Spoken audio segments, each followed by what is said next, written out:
electricity, gasoline, heating and air conditioning, even running water, we would need over 5 Earths worth of resources to supply everyone. Let's focus on electricity. It is one of the luxuries I just mentioned that we take for granted.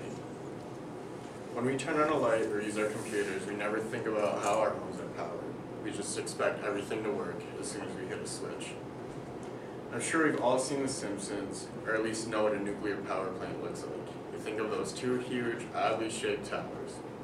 Those towers are one of the last places we'll end up on our tour of a nuclear power plant. Let's start with how electricity is generated in general. Mechanical energy is needed to spin a magnet inside a wire coil. This creates an electric current, and this is what happens with any method of generating electricity.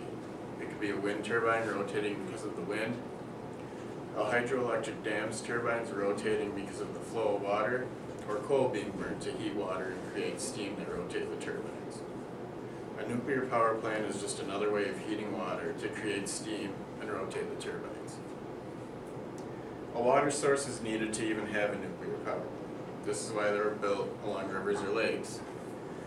And this is why the 2 plants we have in Wisconsin are built along Lake Michigan. Water is used for cooling and to create steam. It is first pumped in and goes to the reactor. The reactor is the source of the heat. This is where the nuclear reactions take place that create an intense amount of heat that heats the water. Nuclear reaction can be a completely different speech, but it's basically a neutron being shot into an atom of uranium-235, causing it to split and fire off more neutrons. This is a continuous chain reaction. This process takes place in a reactor vessel, which is inside a containment building. While some of the water is turned to steam, some of it stays in the reactor to cool down the reactor to prevent a meltdown. The water that is now steam travels through the steam lines and into the turbines. The turbines are blades that are pushed by the steam. Although you hear the word turbine a lot in generating electricity, whether it's wind, hydroelectric, or nuclear, it is not the turbines that generate the electricity. Turbines are just the parts that are connected to the generator to rotate the magnet.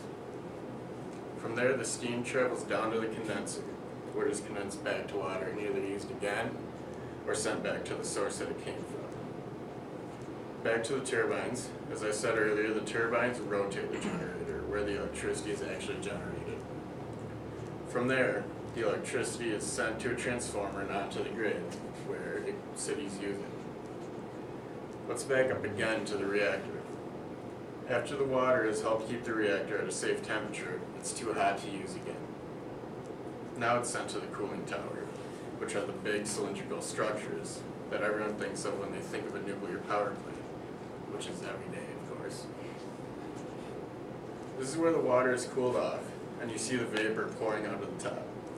Since this vapor is only water vapor, or steam, it's not harmful to the atmosphere. The water can then be sent back to the source or reused. Now that we have our electricity generated, it's time to get rid of the spent fuel, or else people know it as nuclear waste. It's highly radioactive and will be for millions of years to come. The spent fuel is put into casks, which are the closest thing to indestructible as you can get. These casks are then transported by truck or train to safe, designated areas to be disposed of. Nuclear power plants are really just another way of heating up water, just a little more complex. The process of generating electricity at a nuclear power plant may seem like an extremely complicated process, but when broken down, step by step, it's really not that bad, as long as it's done by those qualified to do so.